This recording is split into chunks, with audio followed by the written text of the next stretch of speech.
Bueno, pues buenos días a todos. Hoy es una ocasión muy especial para Biosyn porque aprovechamos este acto para celebrar dos acontecimientos muy importantes en la vida de la asociación. En primer lugar, la presentación de nuestra memoria anual, saber cómo está el mercado de los medicamentos biosimilares, qué aporta a la sociedad, y en segundo lugar, para presentar uno de nuestros documentos técnicos, que como veréis siempre procuramos que sean de referencia. En este caso es sobre el papel de los biosimilares en el early treatment. No sabría decirlo en castellano, ya veréis luego las dificultades que hemos tenido para una traducción correcta. Y para nosotros la presentación de cualquier documento es un acto muy señalado.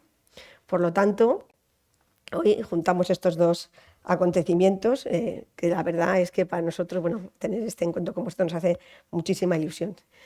Quiero daros también la bienvenida a los asociados, a los miembros del Consejo Asesor, de la Comisión Ética, de los grupos de trabajo, los autores del documento de Early Treatment y todos aquellos compañeros que nos habéis acompañado en este viaje de los últimos 2 años, que yo creo que nos han permitido a todos conocernos un poco más, conocer más en el ámbito de los biosimilares y qué es lo que aportan a la sociedad.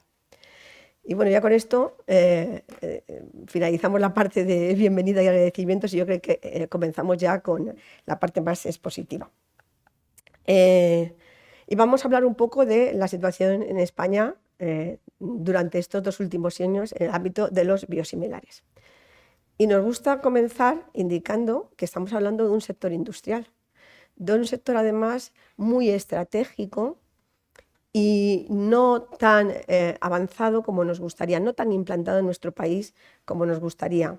De hecho, en el último informe de Farmaindustria, que hace un mapa de las instalaciones en nuestro país, podemos observar cómo la biotecnología ocupa todavía un lugar relativamente pequeño entre la industria de nuestro país.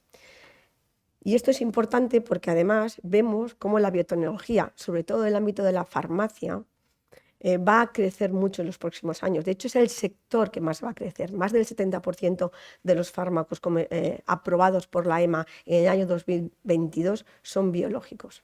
Por lo tanto, hacer una apuesta por el crecimiento de este sector es importante.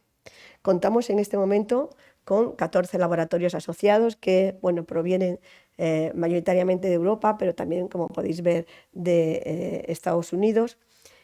Tenemos 25 biosimilares en investigación en 36 ensayos clínicos en más de 225 hospitales. Luego, cada vez más estamos intentando y logrando que penetre la investigación en medicamentos biosimilares y es un sector del que nos enorgullecemos que dentro de nuestra asociación tengamos 7 plantas con un empleo de cerca de 1.000 personas, aproximadamente 900, un empleo muy cualificado y, como veis, mayoritariamente femenino. Ya sé que no es muy mayoritariamente, pero como son pocos sectores en los que podemos decir que la mujer es mayoría, en este sector más de la mitad de los empleos son de mujeres. El mercado de biosimilares no es amplísimo, no tenemos muchísimas moléculas. En este momento tenemos 16 medicamentos comercializados, 16 principios activos biosimilares, que corresponden a 50 presentaciones, que la verdad es que están indicadas en una múltiple variedad de patologías, más de 30 indicaciones diferentes. El consumo en el Sistema Nacional de Salud son cerca de 750 millones. Es un consumo relativamente alto, sobre todo si lo comparásemos con lo que hubiera sido de no haber entrado medicamentos biosimilares. Esta cifra seguramente se multiplicaría por 3 y por 4. Es decir, estamos contribuyendo con estos 743 millones a un ahorro superior a 1.000 millones de euros al año en el año 2022. Consumo mayoritariamente hospitalario por las características de los medicamentos biosimilares, cosa que no es igual en toda Europa. En nuestro país, quizás porque venimos de un entorno en el que los primeros biológicos se autorizaron hace mucho tiempo con un precio muy alto y se restringió al ámbito hospitalario, seguimos manteniendo ese mismo criterio, aunque quizás es momento a lo mejor de revisar cuál es la oportunidad que nos dan los nuevos medicamentos biosimilares y con una penetración del 9% en la oficina de farmacia. En cuanto a lo que ha pasado en los últimos años, pues es verdad que efectivamente vivimos un boom de los medicamentos biosimilares entre los años 2017 y 2018, donde se comercializaron cerca del 50% de los biosimilares que tenemos hoy en día en cartera. Y también es cierto que en estos años estamos atravesando un valle que es probable que dure como valle hasta el año que viene, pero tenemos un futuro tremendamente prometedor. Se estima que a finales de esta década, allá por el año 2030, que nos parece lejos, pero es mañana, como todos sabemos, porque creemos que fue ayer la pandemia y ya estamos casi 4 años después aquí, 3 años después, pues en un futuro relativamente cercano el mercado de biosimilares se va a triplicar, con la aparición de nuevas moléculas muy importantes en el ámbito de la neurología, en el ámbito de los medicamentos huérfanos. Como veis, ya tenemos el primer biosimilar de un medicamento huérfano, un biosimilar que tan solo por un paciente nos va a permitir tener un coste evitado de unos 100.000 euros aproximadamente. Esto es muy importante y muy relevante para todo el sector. Y estos biosimilares van a aumentar. Grandes blockbusters de ahora como pembrolizumab, nivolumab ya están en investigación y se comercializarán allá por los años 2030. ¿Y cómo vamos en cuanto a penetración? Es decir, tenemos unas cuantas moléculas con las cuales ahorramos 1.000 millones de euros. ¿Las estamos utilizando? Pues bien, como podéis ver en la diapositiva, efectivamente las estamos utilizando en el ámbito hospitalario, en el cual más del 79% de los biosimilares, de los biológicos que tienen un biosimilar, se prescriben como biosimilar.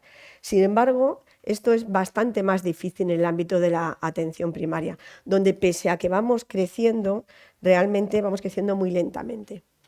Hay muchas causas que explican esto. Desde que los medicamentos que están en el ámbito de atención primaria son medicamentos para enfermedades crónicas, que normalmente inicia la prescripción un especialista hospitalario. Pero hay una muy fundamental y es que en el ámbito de la atención primaria existe una igualdad de precio entre el medicamento biológico biosimilar y el biológico de referencia. Y eso no incentiva la prescripción porque no genera mayor eficiencia ni para el sistema, ni para el médico, ni para el paciente. Y seguramente tendremos que plantearnos a futuro qué podemos hacer también para mejorar esta penetración. Yo creo que es un hito importante que el año pasado hayamos superado los 5 millones de envases de medicamentos biosimilares. Hemos superado los 5 millones en total, hemos superado los 3 millones en el hospital y los 2 millones en atención primaria. Es decir, tenemos triple récord. Esto se llama, en fútbol es un hat-trick, ¿no? Hemos hecho 3 cosas a la vez. Esto que nos permite saber que tenemos ya cientos de miles de pacientes tratados en España con medicamentos biosimilares, sin que hayan ocurrido ningún tipo de incidencia. Son medicamentos que son igualmente seguros, igualmente eficaces. ¿Por qué?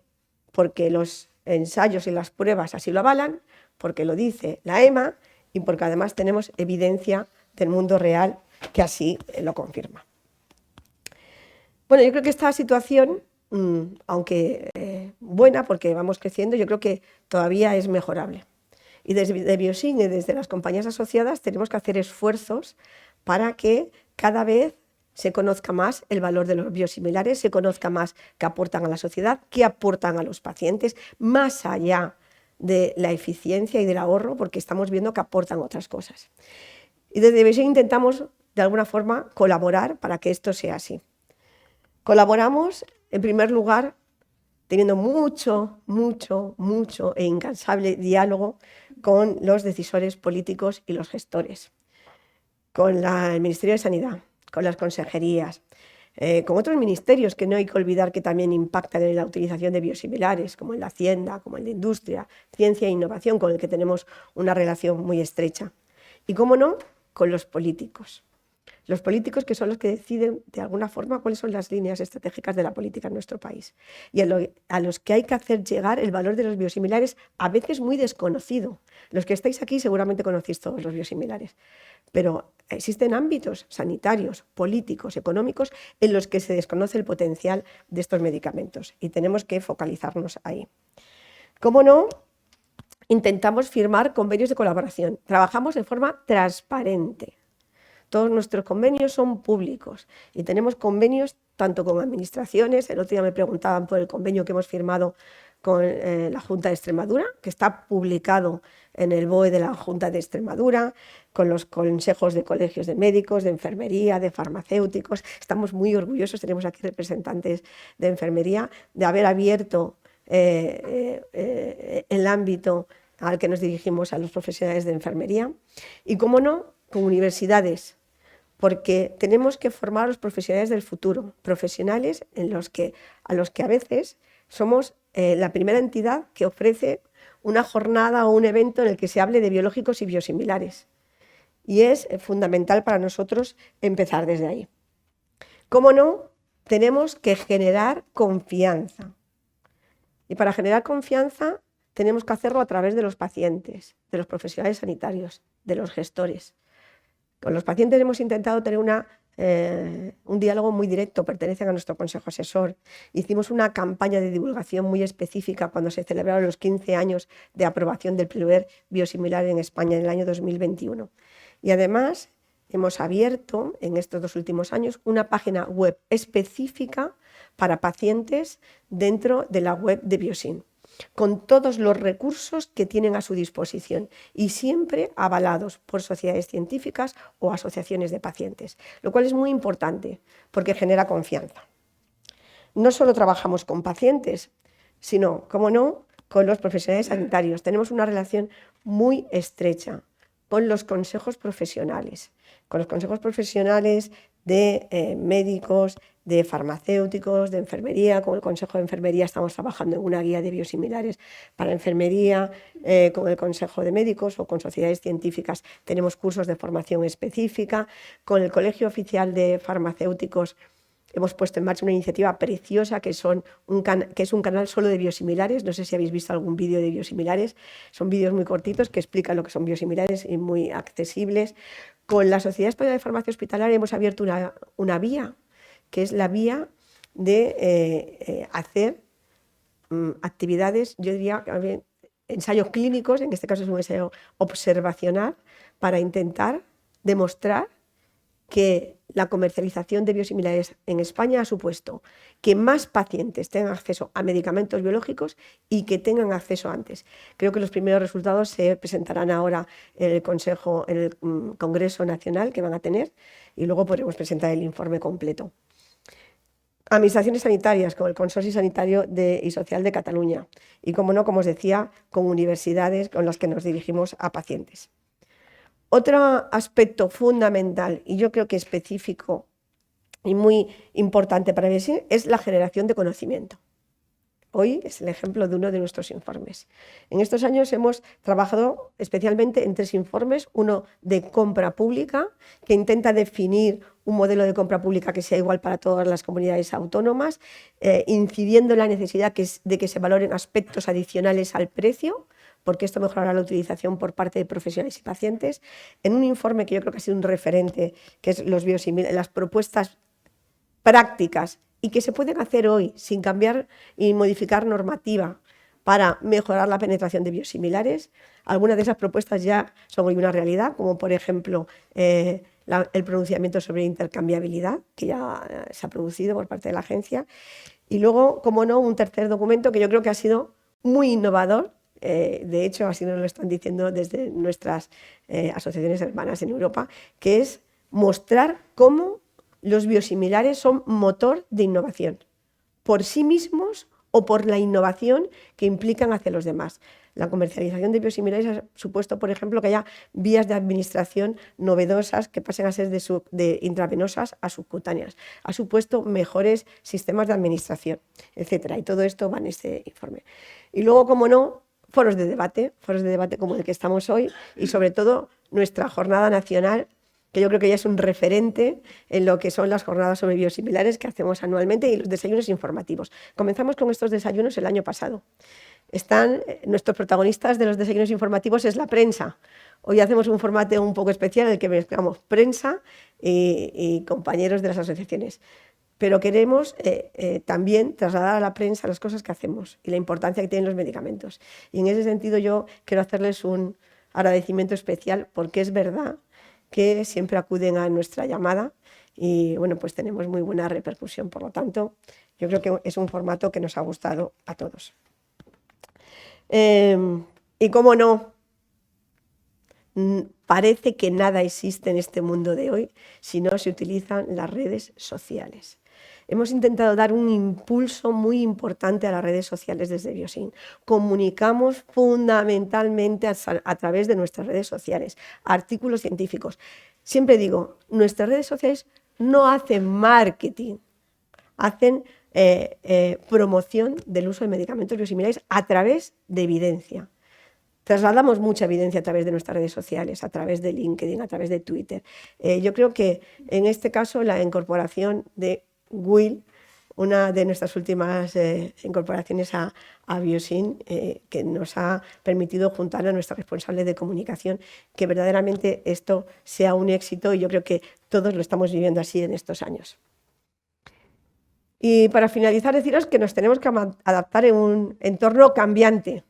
Y los últimos 4 años son una muestra de que el entorno nos cambia de un momento a otro. Y lo que hoy pensamos que es algo que está establecido y que es cómodo, puede cambiar mañana. En nuestro sector, ¿qué tenemos como entorno cambiante que sabemos que va a venir? Aparte de lo que no sepamos, que pueden ser muchas cosas en la situación que tenemos.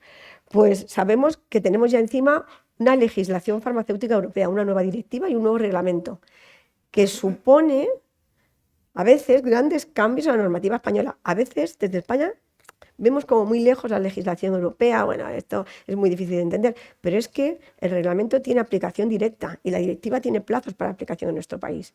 Por lo tanto, tenemos que estar muy atentos a esa directiva. Tenemos que estar muy atentos a que nos van a llegar medicamentos en nuevas áreas terapéuticas. Por lo tanto, tenemos que seguir formando a profesionales y pacientes, que tenemos por primera vez y tenemos que seguir impulsando biosimilares en medicamentos huérfanos. Y cómo no, que la pérdida de patente de muchos productos, como os decía antes, va a suponer también que tengamos que hacer acciones específicas y que afecten a la política sanitaria global. Por último, deciros que desde Biosin trabajamos por un mercado sostenible de medicamentos biosimilares y entendemos como un mercado sostenible aquel que es sostenible en ambas direcciones, es decir, que permite a la administración generar ahorros para invertir en sanidad, pero que también permite que las compañías farmacéuticas tengan una cierta rentabilidad. En este equilibrio nos tenemos que mover, porque el principal perjudicado de una falta de rentabilidad de las compañías farmacéuticas y por lo tanto de una menor disponibilidad de biosimilares es la administración sanitaria y por último los pacientes. Y esto tenemos que hacerlo entender y a veces cuesta.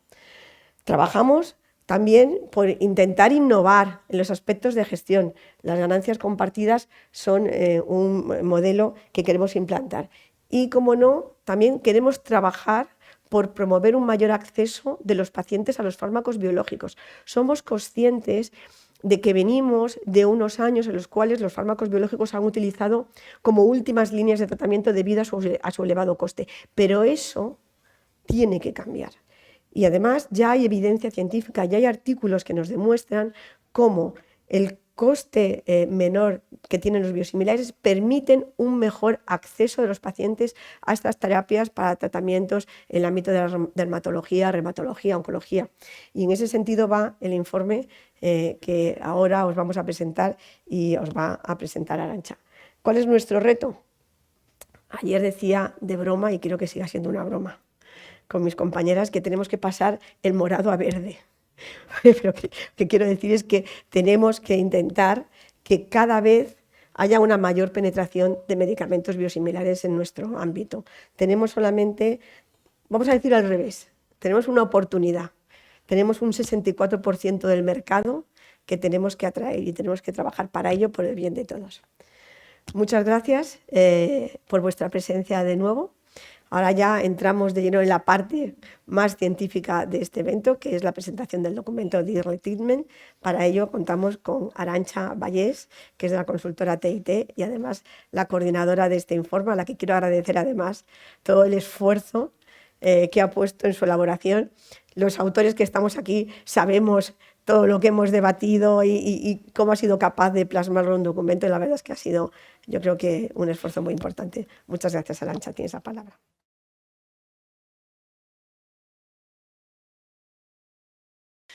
Bueno, pues muchas gracias. La verdad es que quienes tenemos que agradecer a Biosim que nos hayáis dado la oportunidad de participar en este documento, que creo que ha sido muy innovador y que viene a generar conocimiento en un campo en el que del que seguramente vamos a oír hablar y vamos a leer muchísimo en los próximos años, pues somos nosotros, a Biosim, a su presidente Joaquín Rodrigo, muchas gracias, y a ti, Encarna, por supuesto, por darnos la oportunidad de participar en la elaboración y de acompañar a Biosim en este camino, en este viaje, con todos los expertos que han participado en él y bueno, y de estar aquí para poder presentarlo. Así que muchas gracias. Bueno, cómo surge, ¿no? Cómo se plantea Biosim la posibilidad de trabajar en un concepto que hasta ahora no se había trabajado demasiado, al menos vinculado a los biosimilares, como es el early treatment. Pues parte de esa escucha activa que hace Biosim de las diferentes sociedades científicas que están representadas en su consejo asesor, de esas reuniones que, como bien ha explicado Encarna, pues mantiene con los distintos agentes relevantes del sector, y ve que hay necesidades sobre las que se puede generar conocimiento. Y entonces pues, se plantea Biosim, bueno, pues de qué forma impactan los medicamentos biosimilares, es decir, la aparición de las moléculas biosimilares en aquellos casos en los que ya existe un medicamento biológico original, en la posibilidad de poder adoptar por parte de los clínicos estrategias de early treatment. Es decir, que aquellos pacientes que tardaban más tiempo en poder acceder a una opción de tratamiento con un medicamento biológico, pues tal vez se dé la circunstancia de que pueda ser beneficioso para ellos el acceder antes y haya evidencia que así lo justifique. Y con ese interrogante es con el que empezamos a trabajar. Además, los objetivos que se plantea este documento, como veréis, son precisamente los objetivos que la directora de Biosim explicaba que tiene la organización. Es decir, por un lado, generar conocimiento y generar debate en torno a los temas que verdaderamente importan y tienen relevancia en el entorno de los medicamentos biosimilares. Luego, además, conocer y dar visibilidad a toda esa evidencia que se encuentra disponible en relación al tratamiento con medicamentos biosimilares. Es poder establecer, en el caso concreto del early treatment, una serie de recomendaciones por parte de los clínicos y las sociedades científicas. No solo clínicos, también han participado farmacéuticos, pero por todas las sociedades científico-clínicas que han participado en el documento, que por consenso puedan establecer, siempre basadas en la evidencia, un conjunto de recomendaciones que, como veréis, recoge el documento. Y luego, además, lo ha dicho también como uno de los objetivos en los que trabaja Biosim y va a seguir trabajando, promover ese acceso de los pacientes pues, a los tratamientos biológicos, siempre buscando pues, obtener unos mejores resultados en salud y una mejor calidad de vida para los pacientes. Y con esos objetivos pues, trasladamos esta idea, ¿no?, de trabajar en un informe sobre el early treatment con biosimilares al Consejo Asesor. El Consejo Asesor de Biosim, sabéis que está conformado por, si no me falla la memoria, más o menos creo que son 16 o 17 sociedades científicas. Están representadas además las organizaciones colegiales, tanto de médicos, farmacéuticos como de enfermería. Están representados también los pacientes a través de dos federaciones, dos organizaciones de pacientes y algunos profesionales de referencia más del sector. Y se les trasladó, bueno, queremos trabajar en este ámbito, y nos gustaría que aquellas sociedades que consideréis que tenéis más conocimiento que aportar, más valor, más experiencia clínica que aportar, pues os podáis sumar al grupo de trabajo, y así fue. Este grupo de trabajo que ha participado en el informe sobre Early Treatment está conformado por 8 sociedades científicas, que están, bueno, muchas de ellas aquí representadas, y una representación de este grupo de trabajo participará después en la mesa redonda. Y además, bueno, participó también el Consejo de los Colegios Oficiales de Farmacia y, bueno, y entre todos ellos se constituyó un grupo de trabajo con el que empezamos a, bueno, pues a hacer un poco camino al andar, porque empezábamos a trabajar en un tema sobre el que no se había trabajado prácticamente hasta ahora. Y por lo tanto, lo primero que hicimos fue plantear pues, una revisión bibliográfica de qué se había publicado acerca del early treatment en aquellas patologías en las que, bueno, pues ya se contaba con mayor número de moléculas biosimilares y por lo tanto se tenía ya bastante experiencia tanto en el uso de biológicos como en el uso de biológicos biosimilares. Y bueno, preparamos una lectura previa para los participantes a partir de esa revisión bibliográfica y se mantuvo una primera reunión. Una primera reunión en la que una de las principales cosas bueno, pues que abordamos, una de las primeras cuestiones que abordamos para arrancar es, oye, el early treatment, bueno, más o menos es un concepto que todo el mundo entiende, ¿no? Lo que poco más o menos se puede significar. Pero, oye, ¿y si buscamos una palabra en español o un concepto en español y no utilizamos el concepto anglosajón? ¿Qué os parece? Bueno, pues no fue fácil porque, como veréis y como luego comentarán las distintas especialidades, el concepto de tratamiento precoz, tratamiento temprano, tratamiento anticipado es muy distinto dependiendo de cada una de las especialidades e incluso de las patologías. Y esa fue la siguiente conclusión, es decir, no podemos hacer un documento que hable de early treatment en general con biosimilares. Tenemos que delimitar claramente en qué especialidades nos vamos a centrar, en qué patologías nos vamos a centrar y en qué grupos de pacientes que cumplan determinados criterios vamos a hablar de posibilidad de valorar estrategias de early treatment. Todo ello siempre apoyado por el primer criterio, era bueno que exista evidencia científica y evidencia clínica de que efectivamente optar por estrategias de early treatment, tratamiento temprano, tratamiento precoz, va a aportar un beneficio clínico a los pacientes. A partir de ahí elaboramos un cuestionario que contestaron todas las sociedades científicas y todos los participantes que han trabajado en el documento, incluso lo hicieron extensivo a otros miembros de sus organizaciones que pudieron también aportar sus puntos de vista. Por lo tanto, además de las personas que han trabajado en representación de sus sociedades, de alguna forma el documento recoge bueno, pues la visión y la experiencia de otros participantes, de otros expertos. Y luego ya se tuvo, bueno, pues una primera aproximación a esas conclusiones y a esas recomendaciones que finalmente recoge el documento. Tuvimos una segunda reunión de consenso y, bueno, y luego ya fue, como decía Encarna, ese trabajo final de hilar muy fino en cómo decimos determinadas cosas de forma que todo el mundo se sienta a gusto con el contenido y con la forma de explicar las cosas.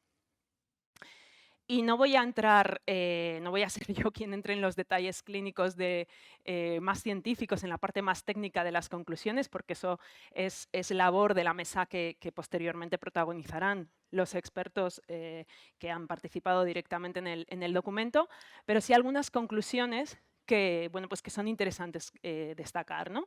La primera de ellas, lo que os decía al principio, es decir, por mucho que quisimos buscar un concepto en español que recogiera lo que significa early treatment, pues no ha sido sencillo, ¿no? Porque había una cierta disparidad de opiniones, había quien se sentía en algunas especialidades más cómodo con un término pues, precoz, anticipado, tratamiento agresivo, tratamiento incisivo, es decir, se barajaron muchas opciones y finalmente dijimos, oye, nos vamos a quedar con early treatment, que probablemente recoja el sentir un poco de todas las sensibilidades de las distintas especialidades. Y después el documento recoge, desde aquí efectivamente no lo veo, Encarna, tienes razón. El documento recoge una serie de recomendaciones más de tipo clínico sobre, bueno, pues en qué casos efectivamente se puede valorar por parte del clínico una estrategia de early treatment con biosimilares, en qué patologías y para qué grupos de pacientes. Y entonces se hacen recomendaciones concretas en el documento para distintas patologías. Como veis, donde más evidencia se ha encontrado, donde existe mayor evidencia, es tanto en enfermedad de Crohn como en artritis reumatoide, y se concretan para qué pacientes, pues en el caso de enfermedad de Crohn, pues para aquellos pacientes, bueno, pues que que tienen pues, manifestación extraintestinal, que cursan con brotes severos, etcétera. En el caso de la artritis reumatoide, pues sobre todo en el caso de artritis reumatoide de diagnóstico reciente, en pacientes que presentan criterios que están bien identificados por las guías de práctica clínica, criterios de mal pronóstico. Y luego algunas recomendaciones también en otras patologías inflamatorias, tanto reumatoides como digestivas, bueno, sobre las que no existe tanta evidencia, pero sobre las que también se han podido emitir algunas recomendaciones, aunque solo sea para que se genere evidencia y se estudie y se analice los beneficios clínicos que optar por estrategias de early treatment podría tener para los pacientes. Luego, entre las otras conclusiones que se recogen, pues los profesionales hacen bueno, pues un llamamiento, ¿no?, para que cuando aparece una molécula biosimilar en el mercado y esa relación de coste-eficacia de los tratamientos se modifica, porque lógicamente el coste por tratamiento es menor, pues que se revisen esas guías terapéuticas, esas guías de práctica clínica, esas guidelines de tratamiento, para que este cambio en esa relación de coste-eficacia pues se vea reflejada en esas guías. Además, como decía, pues, se invita y se recomienda que se promuevan los estudios para poder generar más evidencia y tener más datos y mayor información sobre cómo puede beneficiar a los pacientes en patologías inflamatorias, pero también en otros ámbitos de especialización, cómo puede beneficiar y cómo de eficaz puede ser el optar por estrategias de early treatment. También se invita a hacer una mayor y mejor explotación de toda la información que recogen las historias clínicas e incluso las bases de datos de las que disponen las propias sociedades científicas para tener datos reales sobre cómo el early treatment con biosimilares beneficia y favorece y mejora la situación clínica de los pacientes. Y finalmente, bueno, pues, los profesionales sanitarios que han participado, los expertos también hacían un llamamiento a, bueno, que si se pudiera bueno, pues acceder de una forma pues más fácil, de una forma más sencilla a los datos reales sobre el coste de los tratamientos, pues esa información sería de mucha utilidad cuando ellos en sus consultas pautan tratamientos y prescriben tratamientos y podrían unir esa información a la información clínica, a la experiencia clínica y a la evidencia de la que ya disponen. Y por mi parte, poco más.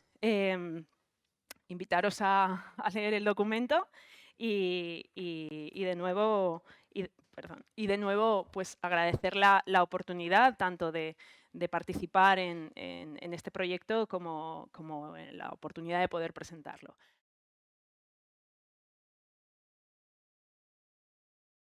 Pues os dejo ya con la mesa de debate y con Joaquín, que puede hacer las veces de presentador de los asistentes. Pues muchas gracias, Encarna. Buenos días a todos. Y en primer lugar, muchísimas gracias por estar con nosotros en esta mañana tan luminosa y con estas vistas tan espectaculares. Dar las gracias al equipo de Biosim por las vistas tan espectaculares físicas y por las vistas técnicas también, por este documento vanguardista, creemos, porque se habla mucho del early treatment. Ahora empezaremos con la primera pregunta de debate, que quiero conocer vuestra opinión, pero se habla mucho del early treatment, pero no había todavía un documento inicial de consenso por parte de ninguna asociación o un consenso de dónde estamos y qué significa, ni a nivel europeo, ni a nivel americano, ni a nivel mundial. O sea que somos bastante innovadores y vanguardistas desde Biosim en crear este primer documento. Entonces, extender mi agradecimiento, como no puede ser de otra manera, a los expertos y autores de este documento, tanto los presentes como representantes de sus sociedades científicas, como otras tantas sociedades científicas que componen el Consejo Asesor de Biosim, por todo el trabajo previo, a Tete y Arantxa en particular, por el trabajo de coordinación y la presentación tan brillante. Y bueno, pues si queréis empezamos un poquito el debate. Permitidme que presente a nuestros expertos en el panel de discusión. De derecha a izquierda, empezando por Rosario García Vicuña, jefa de servicio del Hospital de la Princesa de Madrid, en representación de la Sociedad Española de Reumatología. Iago Rodríguez Lago, especialista en aparato digestivo del Hospital de Galdácano, en representación de GTQ. y José Antonio Marcos, farmacéutico del Hospital Virgen de la Macarena, en representación de la Sociedad Española de Farmacia Hospitalaria. Muchísimas gracias a los tres. Bueno, vamos a empezar el debate. Permitirme una pequeña introducción semántica, porque la primera pregunta va sobre este tema. A mí particularmente el término de biosim o de biosimilar, mejor dicho, no me termina de convencer. En el principio creó bastante confusión, porque biosimilar, esto puede no ser igual, ¿no? Y entonces, ya de primeras, cuando algo no se conocía, y ahora ya no, por supuesto, ya vemos los datos de utilización y ya la cosa va cogiendo confianza y terreno. Pero al principio decías, es biosimilar, pero esto no es lo mismo. Cuando todos sabemos que es verdad, un medicamento biológico no es exactamente igual, 100% igual entre uno y otro, pero las diferencias no tienen mayor relevancia ni en la eficacia ni en la seguridad del fármaco. De hecho, yo esto lo empecé a entender cuando me explicaron que entre la diferencia que hay entre un lote del medicamento biológico original y el siguiente es mayor que la que hay entre el medicamento biosimilar con el lote del biológico original con el que se compara para obtener la autorización por parte de las agencias evaluadoras del medicamento, que este es un concepto importante conocer. Tampoco me termina de convencer, y esta es la primera pregunta, el concepto de early treatment. Primero, porque es un palabra inglés y hay que buscarle algo en español, que tenemos una lengua muy bonita. Pero early treatment es como que tienes que forzar al tratamiento temprano, o que no tiene hueco, o que no tiene justificación clínica para utilizarse. O esta es mi interpretación, que quiero saber vuestra opinión de expertos. Se empieza a hablar ya, que igual ya está obsoleto este documento, de... No lo digo para que haya continuidad, pero se empieza a hablar de timely treatment, y perdonadme otra vez el vocablo inglés, pero un poco en referencia a utiliza el medicamento con el paciente y en la situación clínica necesaria, ¿no? Más la traducción, y hay que buscarle el palabra en español. ¿Qué opináis, por favor, de este tema? Vale, bueno, pues en primer lugar quería dar las gracias a Biosim por haberme dado la oportunidad de participar en este proyecto. Siempre se aprende mucho y sobre todo se aprende mucho también de otros profesionales, ¿no? Pero bueno, concretamente, ya centrándonos en el debate, a mí me gusta lo del término de timely, y yo creo que se aproxima mucho más a lo que los reumatólogos entendemos por diagnóstico temprano. Para nosotros el early treatment es uno de los pilares, de las 3 estrategias pilares fundamentales para el tratamiento de nuestras enfermedades inflamatorias, sobre todo la artritis reumatoide. Y nosotros el early treatment simplemente lo entendemos como hay que empezar a tratar a los pacientes con aquellos fármacos que son capaces de modificar la historia natural de la enfermedad en el momento del diagnóstico, ¿vale? Cuando tienes un diagnóstico certero. Eso es el early treatment. Habitualmente, por la evidencia que tenemos, se empieza con fármacos antes que con los biológicos, con otros fármacos sintéticos convencionales, metotrexate, leflunomida. Porque no hay evidencia. La enfermedad más estudiada es la artritis reumatoide, y no hay evidencia de que empezar desde el día 0 con un biológico sea mejor, por lo menos en desenlaces que medimos a 1 año o 2 años, no es mejor que empezar el día 0 que empezar 6 meses más tarde, porque hay un porcentaje de pacientes nada despreciable, casi un 50%, dependiendo de las enfermedades, por lo menos en artritis reumatoide, que sí son capaces de alcanzar una situación clínica casi de remisión sin utilizar biológico. Pero dicho esto, y para el propósito quizá del documento y con los consensos a los que llegamos, nosotros entendemos, ¿no?, el early treatment como sería la utilización de un fármaco biológico probablemente en el primer año de evolución de estos pacientes. Si en los primeros 6 meses con uno de los otros medicamentos, y sobre todo siguiendo otras 2 estrategias que junto al tratamiento temprano son fundamentales, que es perseguir la remisión, o sea, hay que ver al paciente con frecuencia, hay que medir de forma objetiva cómo se encuentra, y hay que hacer cambios terapéuticos si no hemos alcanzado el objetivo que nos hemos marcado, que generalmente es la remisión. Y remisión, y lo digo pues por los compañeros de la prensa, sería como conseguir que el paciente esté igual que antes de estar enfermo. Entonces, si no conseguimos eso, o no conseguimos al menos una situación satisfactoria en los primeros 6 meses, sí que contemplamos la introducción de un medicamento biosimilar. Incluso en algún paciente puede que antes de ese periodo de tiempo introducimos biológicos, ¿vale? Y hay, dependiendo de las enfermedades, que luego quizás lo hablaremos, pues hay perfiles de pacientes en los que eso está más establecido, que son, por ejemplo, los pacientes que tienen criterios de mal pronóstico. La artritis reumatoide es lo que está más estudiado. El tratamiento temprano nosotros lo preconizamos en todas las enfermedades inmunomediadas, también las espondiloartritis. Lo que pasa es que hay menos evidencia de cómo se comporta un biológico desde el principio en esos pacientes. Gracias. En nuestro caso, en el caso de la enfermedad inflamatoria, pues para nosotros es una oportunidad muy buena el poder sentarnos así. Y os agradecemos, igual que decía Charo, la oportunidad de hablar, porque en el día a día, o en el entorno luego, es muy difícil sentarnos con gente de farmacia o de reumatología para ver las diferentes perspectivas dentro de la misma patología o el mismo tratamiento.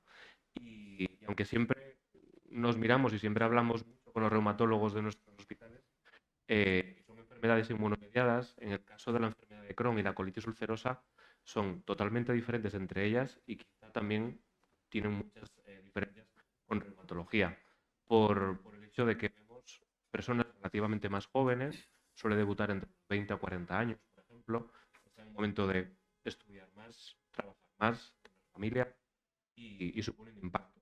Y ahí que se haya planteado desde hace tiempo la posibilidad de tratar pronto para controlar la enfermedad que les va a durar años o décadas por delante. Y en el caso de la enfermedad de Crohn nos preocupa el largo plazo por el hecho que son patologías que el problema a largo plazo desarrollan fístulas intestinales, estenosis, enfermedad perianal, fístulas perianales. Son enfermedades, complicaciones muy incapacitantes en el día a día y que nuestro objetivo ideal no es en el paciente que la presenta tratarlo, obviamente, pero ojalá intentar prevenirlo. De ahí el interés y lo atractivo que es una estrategia de tratamiento precoz o temprano, como se resume para poder aprovecharlo. Hemos estado un poco fríos o un poco con dudas de cómo utilizarlo y cuándo, porque es lo que no sabemos a día de hoy. Quizá no lo utilizamos en todos los pacientes, a todos por igual, porque son pacientes muy heterogéneos entre sí, edades, comorbilidades, características de la enfermedad, y queremos aprender, y es el objetivo siguiente, a qué paciente se va a beneficiar más, porque una proporción, aunque pequeña, de pacientes se pueden mantener bien, pero tenemos el otro extremo, pacientes muy refractarios que no controlamos y muchos de ellos necesitan una cirugía o varias. De ahí que es el interés de intentar controlar la enfermedad a muy largo plazo desde una etapa precoz. De ahí el interés de la aproximación. En el caso de la colitis ulcerosa, quizá es un poquito diferente la aproximación y de ahí los comentarios que hay en el documento, porque se dice que no es tanto un tratamiento muy pronto dentro de la historia natural. En el caso de reumatología se ponía el tope en 1 año, en nuestro caso es de 1 año a 2 años, es el concepto de precoz, pero en la colitis ulcerosa es más un tratamiento pronto dentro de las manifestaciones de la enfermedad. Son pacientes con diarrea, rectorragia, dolor abdominal, pérdida de peso, cada día un desgaste muy grande de la enfermedad. Entonces, tratarlo pronto, controlar pronto la enfermedad, quizás más que a largo plazo es el concepto que teníamos a día de hoy. Gracias. Bueno, pues buenos días y lo primero agradecer a Biosim la invitación para participar en este desayuno, pero sobre todo por haber tenido la oportunidad de participar, que siempre es una oportunidad de estar diferentes sociedades científicas, diferentes especialidades, porque bueno, se aprende mucho y se consiguen documentos como el que hoy se presenta, ¿no? Yo creo que, bueno, lo ha comentado antes muy bien la compañera, ¿no? Que el término pues no llegaba a convencer porque quizá la sensibilidad de las diferentes especialidades hacía que no se identificasen del todo en una traducción al español, ¿no? Y yo creo que si se sumarán otras especialidades en un futuro para esta estrategia, pues igual tampoco se sintiesen cómodos en una traducción literal al español. Yo creo que también es importante que tengamos identificada la estrategia, porque de esa manera podremos generar una evidencia que tenga un hilo conductor en las diferentes especialidades con las que trabajemos, ¿no? Nosotros desde farmacia hospitalaria, lógicamente, lo que buscamos al fin y al cabo es el mejor tratamiento y la mejor estrategia que consiga los mejores resultados, ¿no? Evidentemente, teniendo un poco también el enfoque, como se ha comentado, de la sostenibilidad, ¿no? Y aquí el biosimilar juega un papel clave, ¿no? Por tanto, creemos que esta estrategia, lógicamente con los biosimilares, será mucho más fácil de implementar, sin duda. Muchas gracias a los tres. Entrando un poco en el meollo y en dos especialidades que ya tienen cierta evidencia científica de utilización el momento, tanto en reumatología, en ciertas patologías, como en enfermedad inflamatoria intestinal, en ciertos pacientes, en ciertas patologías. Charo, ¿nos podrías comentar un poquito más en qué ámbito ves interesante y una derivada de esa? Si lo ves interesante en algunos casos, ¿por qué no hay mayor confianza o mayor difusión de la utilización del biológico en primera línea frente a síntesis química? Porque puede ser, podría haber cierta, porque hay cierto miedo o cierta cautela a utilizar los biológicos antes. Bueno, la artritis reumatoide es sin duda la patología en la que, primero, que es la más prevalente y es donde hay más ensayos desde hace muchísimo tiempo y porque tenemos biológicos desde el año 1999, ¿no? Entonces, la evidencia que tenemos en artritis reumatoide del tratamiento, de empezar el tratamiento temprano con cualquier cosa, es muy robusta. Y para nosotros hay un periodo de tiempo que se llama ventana de oportunidad terapéutica, no es exclusivo de reumatología, existe para la diabetes, existe para la hipertensión, existen para muchas patologías, pero concretamente en artritis reumatoide es que hay mucha evidencia de que el tratamiento en los primeros 3 meses, prácticamente, 12 semanas para pacientes que tienen determinados anticuerpos, 15 semanas para otros, el tratamiento en esas semanas hace que la respuesta al tratamiento sea muchísimo mayor que si se hace después. Para otras enfermedades no hay tanta evidencia de cuál es esa ventana, También te digo que a medida que se van haciendo más estudios la ventana se va cerrando, ¿eh? Pero, por ejemplo, en espondilitis o en artritis psoriásica, que se está trabajando en ello, no se ha llegado, sobre todo en espondilitis, que la historia natural es muy larga también, no se ha llegado a decir cuál es esa ventana. Y no tenemos tanta evidencia de que si empezamos un poquito más tarde, pues a lo mejor los pacientes no van tan bien, ¿vale? Pero, de hecho, hay estudios ya con medicamentos biológicos, sobre todo en artritis reumatoide, sobre todo con Abatacer, del que creo que pronto tendremos un biosimilar, espero, en el que sí que se ha visto que se retrasa incluso el inicio de la enfermedad en aquellos pacientes que todavía no han empezado, ¿no? En esos pacientes tenemos por las guías además bien identificados cuáles son los pacientes de mal pronóstico. No tenemos tanta fortuna como en hematología para decir el paciente que tiene este gen hay que tratarlo con esto, pero bueno. Pero sí que tenemos determinados perfiles de pacientes. Aquellos que tienen mucha actividad, muchas articulaciones inflamadas de base, que tienen análisis alterados con mucha inflamación, que tienen ya daño en el hueso. Lo que nosotros llamamos daño radiológico, que es cuando ya hay daño en el hueso, erosiones, eso es irreversible, luego hay que intentar no llegar ahí. Entonces, en esos pacientes que en la primera visita ya nos encontramos con eso, cada vez se tiende más a pensar que quizá ese subgrupo de pacientes sí se beneficie del tratamiento desde el día cero. En artritis psoriásica empieza a haber, hay algún ensayo clínico ya en el que se comienza con metotrexate y un biológico anti-TNF. Cuando los pacientes que alcanzan la remisión entran en un periodo de estudio más amplio, se les quita el anti-TNF y hay un porcentaje de casi un 40% de pacientes que mantienen la remisión incluso aunque se les quite el anti-TNF. ¿Qué nos dice esto? Pues lo que nos está tratando de decir, aunque todavía yo creo que faltan más estudios, es que si tú intervienes de forma temprana, probablemente en algún caso puedas cambiar un poco, al menos la progresión radiográfica. En espondilitis hay menos evidencia, no sabemos, los pacientes nos llegan mucho más tarde, a veces con 2 años, no sabemos exactamente cuál es esa ventana, pero también hay algunas evidencias pues, con resonancia magnética que nos enseña muy bien cómo es en imagen, dónde está la inflamación. De que lo mismo, ¿no? El tratamiento, cuando empezamos un tratamiento de un medicamento como metotrexate con un biológico, un anti-TNF, a esos pacientes a largo plazo tienen menos progresión, o sea, su columna tiene menos calcificaciones y por lo tanto se limita menos en la movilidad. Empieza a haber, o sea, creo que tiene que haber más, ¿no? Tiene que haber más.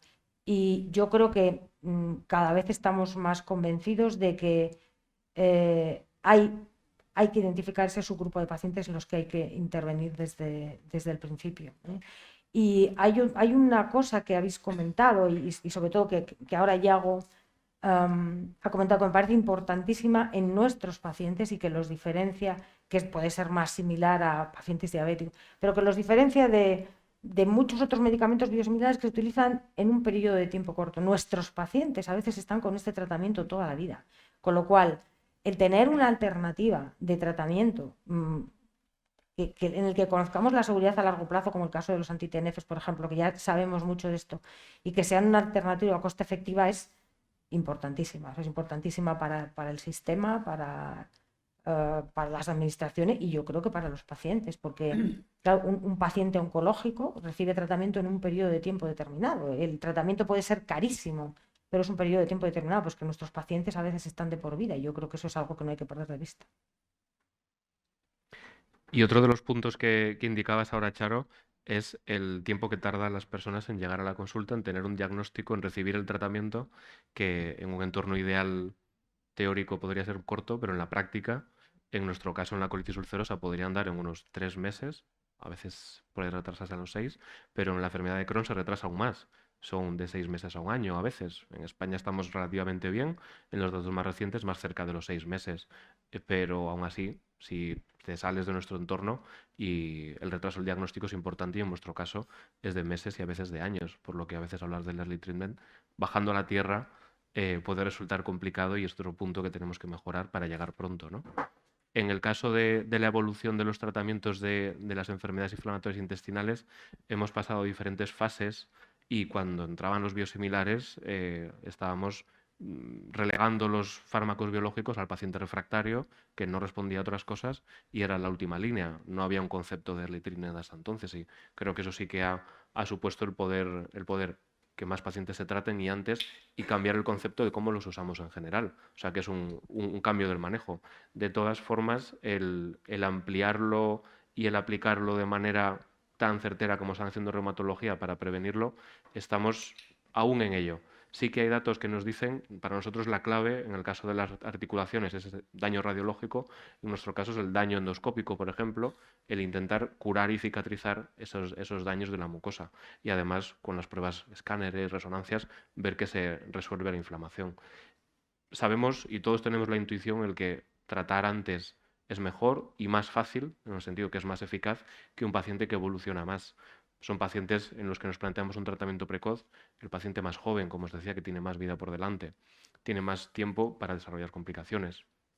Una enfermedad más extensa, imaginaros, no es lo mismo un tramo de intestino de unos 10 centímetros inflamados que un paciente que tiene 30, 40, 50 centímetros con inflamación o diferentes tramos. Eso hace que sea mucho más complicado y la probabilidad de que vaya más sea peor. Más carga inflamatoria, tengan las analíticas con mucha más inflamación, los fármacos llamados convencionales puede ser más complicado y de por sí con los biológicos va a ser complicado, o sea que cuanto antes los usemos mejor, o que tienen esas manifestaciones extraintestinales, que es quizá de la parte peculiar que tiene esta enfermedad, la enfermedad de Crohn y la colitis, no solo se manifiestan en el intestino, son pacientes que tienen uveitis, que también compartimos con reumatología, patología articular, dermatológica, piodermas, eritemas nodosos, y que a su vez se controlan con los biológicos, por lo que al final pues tratamos precozmente para prevenir una afectación más generalizada de la enfermedad.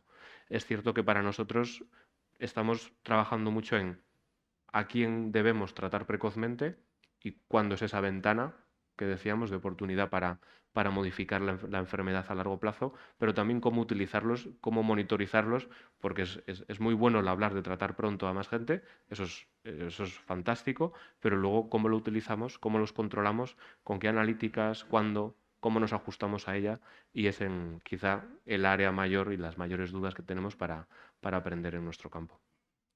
Y para no expertos, ¿cuáles son los beneficios clínicos en las patologías que vosotros tratáis en esta evidencia que nos estáis empezando a contar? Si yo soy un paciente que no tengo ni idea de esto, ¿por qué? ¿Por qué, doctor? ¿Por qué tengo que empezar con un biológico? ¿Qué me va a pasar? Bueno, yo creo que probablemente una de las mayores ventajas es la rapidez, ¿eh? O sea que el control de síntomas. Nosotros tenemos un montón de fármacos que vienen desde los antiinflamatorios no esteroideos que ya se utilizan mucho menos. Esteroides, los esteroides son muy rápidos, pero los esteroides hay que utilizarlos, o sea, de hecho nosotros preconizamos usarlos muy al principio, pero para intentar quitarlos, ¿no? Entonces, uno de los temas es, son potentes en cuanto a suprimir la inflamación. Si suprimes la inflamación, en el caso de nuestros pacientes, la mayoría vienen por dolor y vienen por discapacidad, porque tienen mucha limitación funcional. O sea, que hay gente que no es capaz de subir una persiana o mantener a su hijo para darle el biberón. Entonces, el cambio de vida en algunos pacientes es absolutamente radical. O sea, yo siempre pongo el ejemplo de las madres. O sea, de la gente.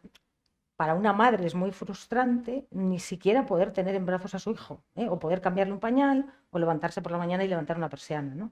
Por no hablar luego ya de las pérdidas de productividad. Pero en cuanto a síntomas, suele ser algo bastante rápido, O sea, notan una rapidez muy importante. Y luego está el estado general mejora y, como decía Yago, hay muchos pacientes que, aparte de la afectación que pueden tener articular, pues han podido tener afectación ocular, afectación pulmonar en nuestro caso, que es una de las cosas que más ensombrece el pronóstico, y sobre todo luego la función. O sea, yo creo que una de las cosas que peor viven o que más impacta en un paciente es no ser independiente, cuando lo ha sido hasta el día anterior. O sea, el depender de alguien, el tardar mucho en hacer las cosas, el no poder desarrollar tu vida profesional, tu vida personal. Y te voy a poner un ejemplo de una de las guías que menos recoge la introducción del criterio economicista. La guía americana de reumatología incorporó también, como ahora hacen prácticamente todas, incorpora paneles de pacientes, pero la guía americana desde muy pronto incorpora un panel de pacientes. Entonces, curiosamente, el único momento en el que habla de eficiencia, habla de el momento de la introducción de un biológico, entonces el biológico frente a lo que se llama la triple terapia. La triple terapia son 3 fármacos que a veces son 6, 2, 8 pastillas al día más una inyección semanal. O sea, es metotrexate más sulfasalacina. El papel lo aguanta todo, pero hay que ser un paciente y levantarse todos los días y hacer eso. Entonces, hay estudios que evidencian que el tratamiento con triple terapia puede ser igual de efectivo que un biológico. Entonces, hubo mucho debate cuando se planteó si se ponía en el mismo, o sea, a la misma altura la triple terapia que el biológico. Y ahí los pacientes fue radical.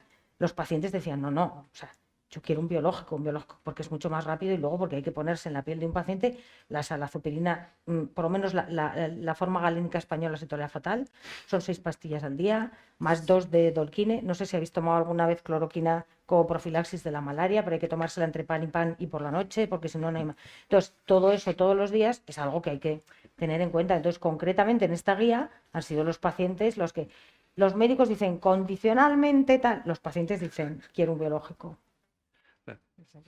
En nuestro caso, o en el caso de los pacientes con enfermedad de Crohn y colitis ulcerosa, yo creo que empatizamos mucho cuando los vemos, porque tienes que entender lo que supone el control de los síntomas. Son gente que tiene a diario dolor abdominal, han perdido peso, diarrea crónica, sangrados con rectorragia, se le llama rectorragia todos los días, y urgencia, que es dentro de lo que a veces hemos estado valorando menos, pero la urgencia de tener que ir a un baño, tener incontinencia en algunos casos, pues eso supone síntomas que son incapacitantes, quedan muchas veces ocultos porque la gente no los comparte mucho, y el hecho de poder controlar esos síntomas a la gente les da la vida.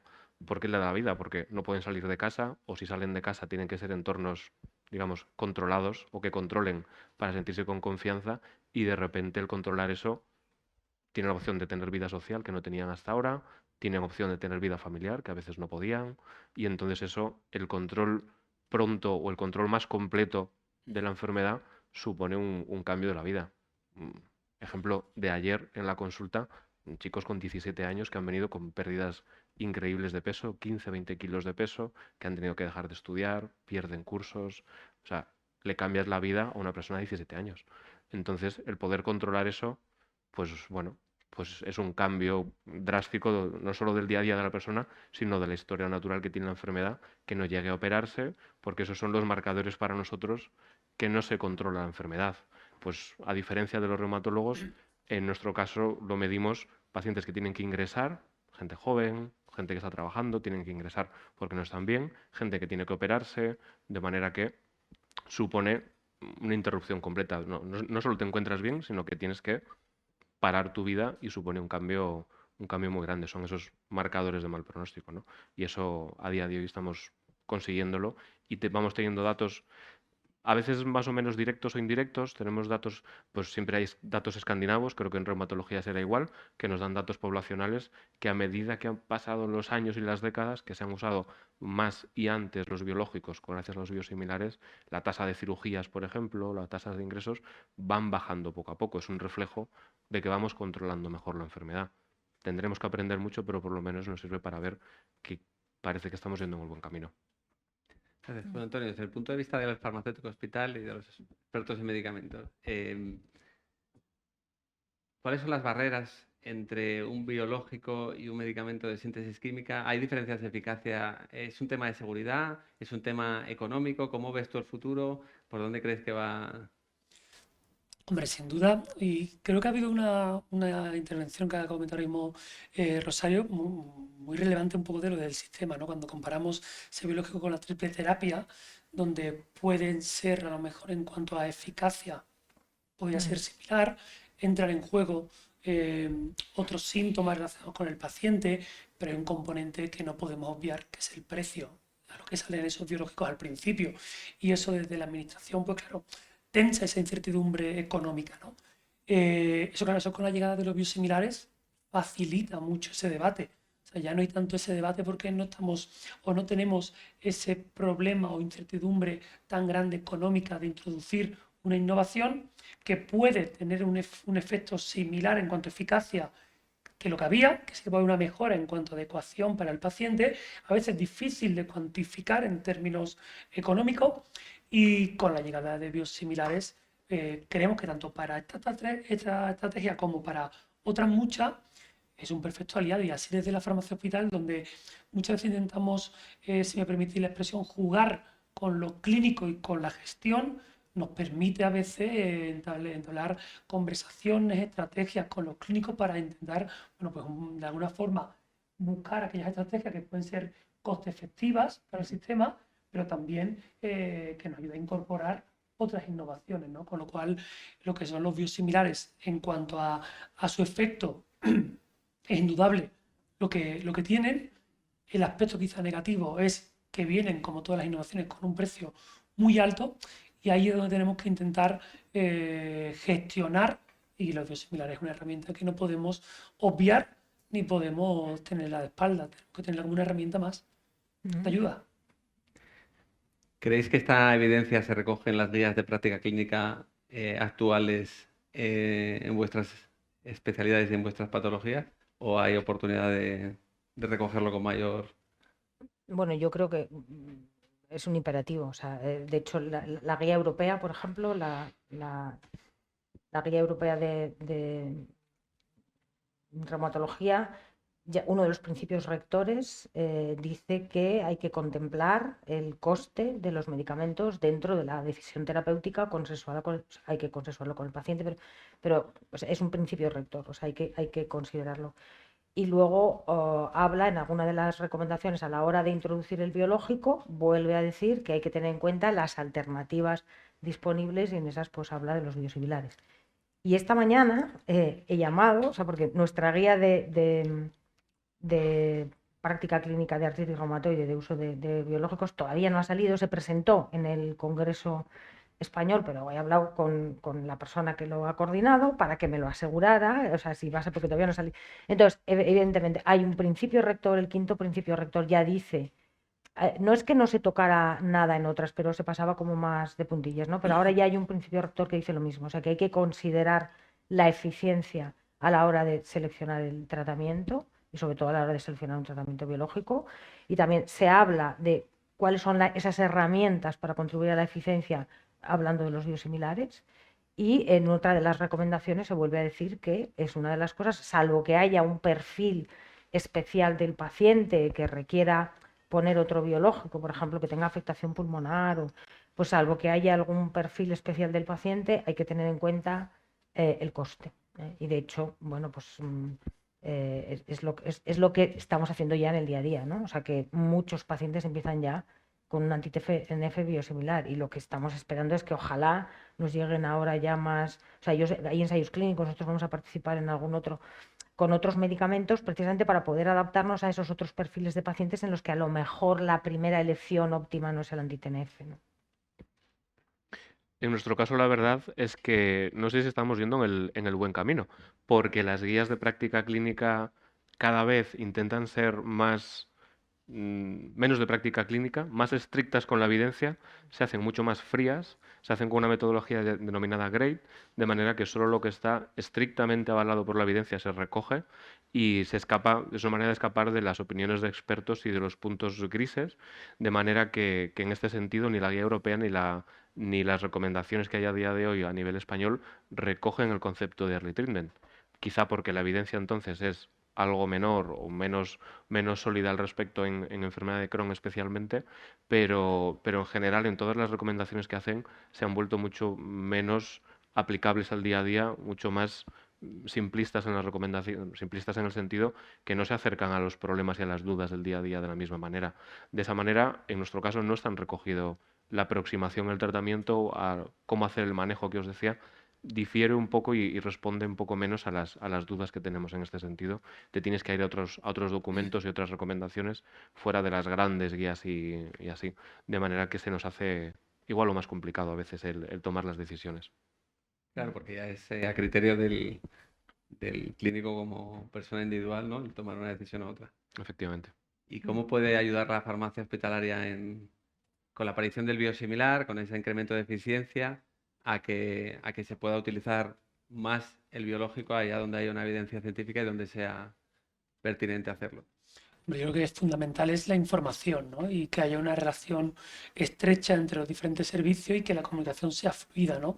Es verdad que a veces la información no es completa o no es del todo correcta. Yo creo que una información que fluya y que, por lo menos en nuestros hospitales hacemos reuniones muy periódicas donde vamos comentando pues, las nuevas innovaciones, pues si llegan nuevos fármacos, si llegan por ejemplo, nuevas estrategias como biosimilares y que eso puede cambiar quizás no tanto la estrategia, pero sí la prescripción de los compañeros, ¿no? Y sobre todo ver el impacto que pueden llegar a tener para el hospital y para lo que es la organización, ¿no? Yo creo que es básico que tengamos todos la misma información, ¿no? Pues como bien decía Rosario, al final es cuestión de decisión, de prescribir y si tienes toda la información podrás hacer una prescripción y un seguimiento mucho más eficiente, sin duda. No, por apuntar, porque no sé si al final me he ceñido a la pregunta que tú hacías, pensando lo que ha contestado Iago. A ver, en nuestras guías, y de hecho en algunas agencias de evaluación, como el NICE, por ejemplo, ya se está también cambiando un poco eso, ¿no? Sí que se sigue diciendo, por lo que dice Iago, o sea, por la evidencia, o sea, por evidencia tipo 1A, dice esto. Pero ya se empieza a abrir la puerta a que lo que se llama pacientes de mal pronóstico, se empiezan a definir esos pacientes de mal pronóstico, se puede adelantar algo el tratamiento. Antes se decía hay que pasar por 1, por 2 fármacos modificadores de la enfermedad. En España siempre hemos dicho por 1, pero por ejemplo en NICE ya no solo exigía que hubiera 2 fármacos sintéticos convencionales, sino que tenías que pasar antes por otros biológicos. Y ha sido la llegada de los biosimilares, por ejemplo, lo que ha hecho que el NICE cambie, lo hace de forma además muy pormenorizada, ¿no? En pacientes con artritis reumatoide moderada, severa, en pacientes, pero ya empieza a introducir antes el biológico y ya no exige, por ejemplo, que se utilice antes otras modalidades como el rituximab. O sea que yo creo que sí que eso sí que se está cambiando y que probablemente en nuestras guías, aunque se dice que primero habría que probar un fármaco sintético convencional, por lo que digo, porque la evidencia nos demuestra que en algunas enfermedades hay pacientes que pueden alcanzar la remisión con eso y se está empezando también a introducir mucho el término de evitar sobremedicación, ¿no? O evitar entonces, pero en ese sentido yo creo que cada vez ya se habla más de qué tipo de pacientes, por ejemplo en espondilitis. Lo que sí se recomienda es que sean pacientes que sean B27 positivos, que tengan alguna evidencia objetiva de inflamación, o bien en resonancia, o bien en los análisis en los que se vea la inflamación, y entonces eso ya sí que da la puerta para a lo mejor empezar a tratar antes. Y luego, como comentario añadido, la distancia que hay con las fichas técnicas, porque la ficha técnica lo que nos dice es que tenemos que utilizar este tipo de fármacos cuando son refractarios al tratamiento convencional. a día de hoy el tratamiento convencional incluye los biosimilares y los biológicos, y son pacientes que, si tienen ese mal pronóstico, sea de la patología que sean, se inicia el tratamiento con un tratamiento biosimilar. Por lo que siempre nos movemos en un terreno pantanoso de indicaciones, pero que en la práctica al final tienes que ofrecer alternativas, que los comités que tenemos de enfermedad inflamatoria, esto es un comité de enfermedad inflamatoria, la complejidad que tenemos para buscar alternativas, con cirujanos, con farmacia, con reumatólogos, a veces dermatólogos, y entonces yo creo que a veces están distanciados un poco esas recomendaciones, y desde luego que se tratan de inicio a veces pacientes, pues porque necesitan al final controlar los síntomas y la enfermedad. Muy bien. Bueno, pues vamos a ir terminando. Charo, si nos podrías hacer un resumen entonces de lo que hemos estado hablando en reumatología y en ciertas patologías de tu especialidad que son susceptibles a utilizar en su momento adecuado el tratamiento con biológico, atendiendo a al aumento de eficiencia que suponen los biosimilares en la patología, y que ya probablemente el perfil de coste-eficacia cambie, pero eso todavía no está reflejado en las guías de práctica clínica de las sociedades en estas patologías. ¿Cuáles crees que deberían ser tus conclusiones y cuáles crees que deberían ser los próximos pasos para normalizar esta oportunidad en la práctica clínica diaria? Bueno, yo creo que la enfermedad en la que tenemos más evidencia sobre el cambio de la historia natural de la enfermedad cuando tratas tempranamente es la artritis reumatoide, y hay mucha evidencia, ¿vale? Yo creo que, como bien dice Yago, como nosotros nos adelantamos muchas veces a las guías, y luego, si tú informas al paciente, por mucho que algo no esté en una ficha técnica o no esté claro en una ficha técnica, yo creo que si hablas con el paciente eres capaz de llegar a un acuerdo. Entonces, en nuestra especialidad, yo, donde más oportunidad veo de obtener beneficios, tanto para el paciente como para el sistema, es en artritis reumatoide temprana que tenga criterios de mal pronóstico, y cada vez lo tenemos más definido, ¿no? En espondiloartritis hay que seguir trabajando, hay que seguir viendo la historia natural, hay que mirarla a mucho más largo plazo que en artritis reumatoide, pero ya hay estudios en marcha también, teniendo en cuenta que, uno, tienes que estar seguro de que ese paciente tiene una espondilitis, no es tan fácil a veces, entonces nos ayudamos de imagen y de analítica, y si ese paciente tiene actividad, también se está empezando a tratar antes, o sea que yo creo que... Y en artritis psoriásica, bueno, pues hay estudios en marcha que empiezan ya a sacar también esa evidencia, ¿no? En reuma vamos más allá, o sea, lo que tratamos de ver es, si yo pongo esto pronto y luego lo quito, se mantiene la remisión. Entonces, las guías, yo creo que a medida que vamos teniendo más evidencia también se van adaptando más, y luego yo creo que en el día a día mucho es el pico pala en el hospital, bueno, pues con nuestros compañeros, con farmacia hospitalaria, y luego cada vez hay que dar más información al paciente, y el paciente también tiene voz. Entonces yo creo que esto en los próximos años sí que va a cambiar. Y en las guías también, ¿no? Sí, bueno, de hecho, las guías, es lo que te digo, o sea, nuestra guía ya, algo que antes no especificaba tanto, ya lo especifica. O sea, no ponen con nombres y apellidos qué biosimilar tienes que utilizar, porque espero que en los próximos años vayamos a tener más, ¿no? Ahora tenemos anti-TNFs, entonces todo el mundo sabe que cuando se habla de tratamiento eficiente, pues estamos hablando de anti-TNF, pero yo espero que en los próximos años puedan ser más. Gracias. Eso era un punto que no habíamos clarificado quizá, ¿no, Charo? Porque el tratamiento biosimilar a día de hoy en nuestra patología es el anti-TNF, infliximab y adalimumab, pero si hubiésemos tenido una reunión similar hace 5 años, o si tenemos la misma reunión dentro de 5 años, los temas a tratar van a ser totalmente diferentes. Hace 5 años hablaríamos de qué son los biosimilares, dudas, lo confiados que estamos o no. Ahora ya lo estamos, ahora hablamos de usarlos incluso más y antes, y dentro de 5 años vamos a hablar de cómo posicionarlos y cuál utilizar antes cuando tengamos más. Y eso va a ser lo que tendremos las dudas. Creo que los dos tendremos que rompernos la cabeza para discutir eso, porque va a ser la duda. Vamos a tener más y mejor, y va a ser la duda, creo que vamos a estar convencidos, en nuestro caso, más en enfermedad de Crohn, donde va a haber más evidencia a corto plazo, y en la colitis ulcerosa, pues quizá el impacto se ve tan a largo plazo o de una manera menos clara que nos va a costar más, porque quizá sobre todo se mide en términos de desarrollo de cáncer de colon, por ejemplo, pero son eventos a mucho más largo plazo. O sea que vamos a tener evidencia seguro y con un escenario que va a cambiar por completo. O sea, de manera que va a ser no solo el tratamiento precoz, sino con qué medicación, en qué secuencia y cómo, y para eso va a estar la farmacia al lado seguro para ayudarnos. Pues Antonio, a mí me gusta mucho pensar en que los biosimilares, con ese aumento de eficiencia, lo que aportan es su granito de arena a la rueda continua de la innovación farmacológica. Es decir, nosotros conseguimos abaratar los costes o hacer más eficiente un tratamiento con biológico que antes costaba X y ahora cuesta bastante menos que X, y lo que hacemos es permitir liberar recursos para que otra innovación incremental con biológicos o medicamentos de síntesis química que tienen su hueco y deben tener su hueco, permita liberar presupuestos también para atender esa innovación.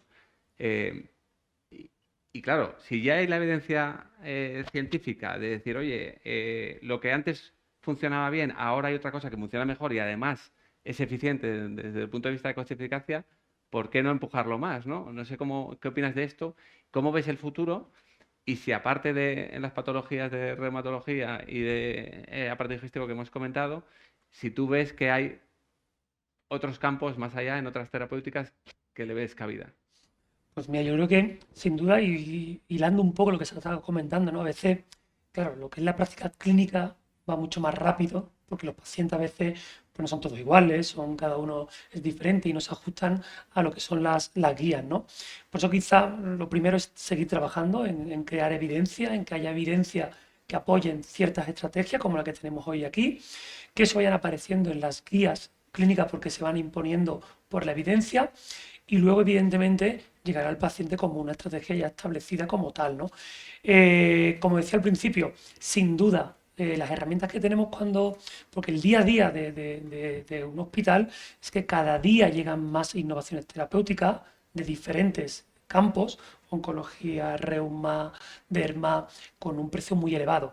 Y las herramientas que tenemos para manejar o controlar el presupuesto que tenemos asignado a veces son muy escasas, excepto cuando llega la incorporación en una patología concreta de un biosimilar, donde ahí sí que vemos que podemos hacer grandes actividades para primero informar, hablar con los clínicos, intentar, pues como decía mejor Iago, ¿no? que quizá al principio, ahora ya, pues sí lo tiene establecido, pero cuando hay un servicio nuevo que no está acostumbrado a biosimilares, pues quizá el debate no es este, sino fomentar el uso de biosimilares por todo esto. Entonces, ahí estamos para, oye, que si utilizamos esto, evidentemente en el presupuesto pues va a caer, que esto al final pues va a amortiguar todo lo que nos va a llegar, porque esto es indudable que no para, ¿no? ¿Qué ocurre? Bueno, pues lo ha dicho antes Encarna, ¿no? El futuro es prometedor porque nos llega muchos biosimilares de muchas otras patologías. Con este tipo de estrategia, pues no sé, a mí se me va a antojar quizá, salvando las diferencias, pues no sé, psoriasis, con dermatología, oftalmología, pero empiezan a venir fármacos muy potentes, que a lo mejor no es con esta estrategia, pero sí que nos va a permitir un control, pues no sé, hemos hablado de enfermedades huérfanos, eculizumab, pero que vienen también tratamientos oncológicos donde no es quizá esta estrategia, pero sí que se empiezan a posicionar muy al temprano de estadios en el cáncer, como pembrolizumab, nivolumab, que tiene un impacto muy, muy elevado, ¿no? Con lo cual yo creo que es básico el tenerlo presente y que va a ser muy útil, sin duda. Pues muchísimas gracias a nuestros tres expertos. Yo creo que nos habéis iluminado mucho la materia y el camino. No sé cómo vamos de tiempo, si podemos abrir a preguntas de la audiencia, especialmente los medios de comunicación, si tenéis alguna cuestión.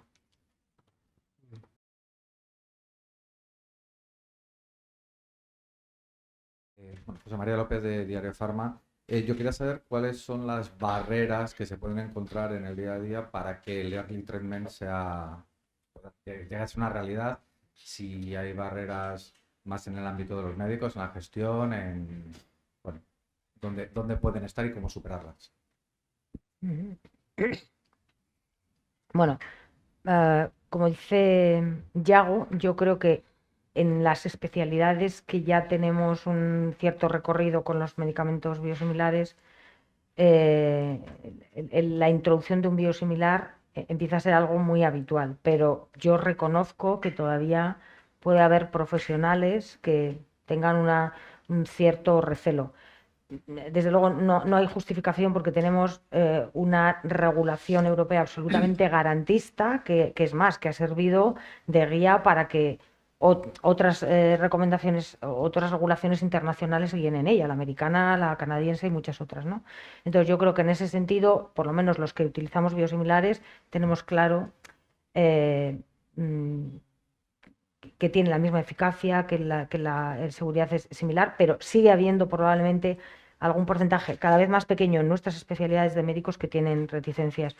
Y yo lo digo porque, por ejemplo, lo veo en otras especialidades como hematología, ¿no? O incluso en derma, o sea, los veo mucho más reticentes que nosotros a utilizar, pero creo que eso probablemente va a cambiar. Y luego, hay un porcentaje de pacientes, y esto es, bueno, pues por la cultura general que tenemos, ¿no? O sea, barato igual a peor.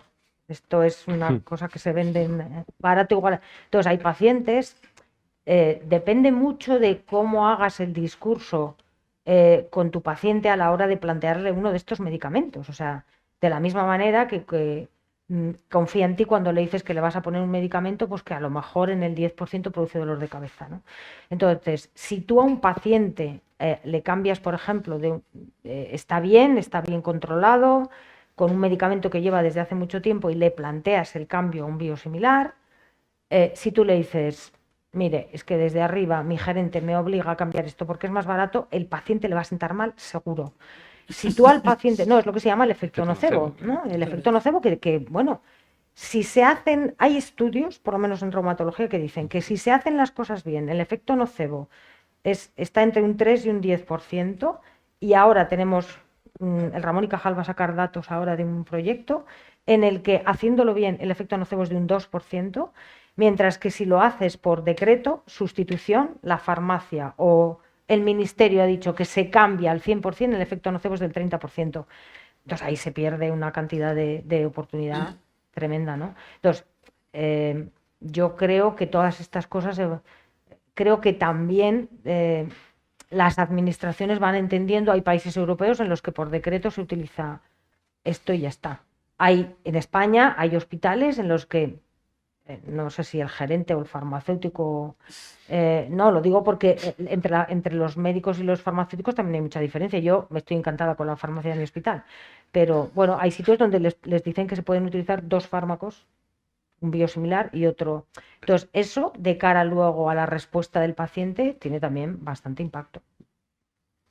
Yo, si me permitís, es que me ha parecido algo muy importante lo que ha dicho, ¿no? Que es y al final es un poco la información, ¿no? Primero información entre profesionales, pero luego al paciente, ¿no? Y el paciente, evidentemente, según traslades, puede ser clave. Yo creo que aquí barreras, bueno, una principalmente es que si el clínico en cuestión no confía en biosimilares o no tiene la información, bueno, pues ya tenemos una primera barrera que sin duda, ¿no? La siguiente es verdad que, como se ha comentado aquí, pues quizá la estrategia de early treatment no es generalista para todos los pacientes, ni siquiera para todas las patologías, ¿no? Entonces aquí quizá es generar evidencia, seguir trabajando en generar evidencia tanto en la que ya tenemos para que sea mucho más robusta y sobre todo en aquellas patologías, colitis ulcerosa y algunas otras que se generen más para que pueda llevarse a cabo, ¿no? Porque ahora es verdad que con los biosimilares, pues quizá el tema financiero, por decirlo de alguna manera, pues no sea tan clave como podía ser quizá hace unos años, ¿no? Quizás sea más el fomentar y seguir trabajando en esa evidencia. Desde luego, porque la duda que tenemos es podemos tratar a todos los pacientes precozmente, pero es que tenemos... En un día de consulta puedes ver todos los espectros de pacientes y hay grupos de pacientes, tanto en reumatología como en digestivo, que se mantienen bien sin un tratamiento. Pero tienes el otro extremo, pacientes que a pesar de diferentes tratamientos, llamemos avanzados, biológicos y varias líneas, aún así no se controla la enfermedad, tienen que operarse, tienes que buscar otras líneas y es imposible controlar la enfermedad. Y entre medio están el resto de pacientes.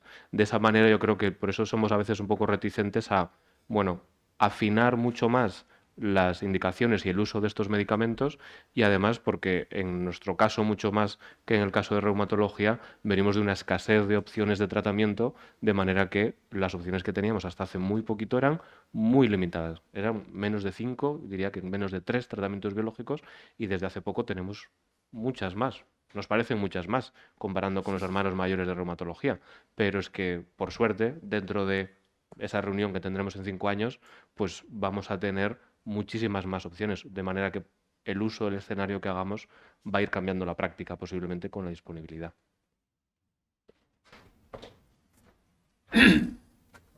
En la línea con esto que estáis comentando, y habéis sobre todo centrado en el uso de early treatment en pacientes con mal pronóstico, ¿qué labor puede tener en los pacientes con mejor pronóstico? Y si se puede, puede llegar a tener evidencia de que incluso puede bloquear enfermedades, y entonces sería más al costo del paciente, ¿no? Con menos tratamientos en el futuro. ¿Qué opináis sobre esto? Bueno, hay una cosa que ha dicho Yago que yo creo que estamos intentando transmitir de forma transversal. No todos los pacientes necesitan un tratamiento biológico, de la misma manera que no todos los pacientes necesitan corticoides. Entonces, hay que ceñirse a cada paciente, ¿no? A cada enfermedad, el tipo de manifestaciones que tiene, si solo afectan a un órgano, como decía Yago, si además afectan a la piel o afectan a otros órganos, ¿no?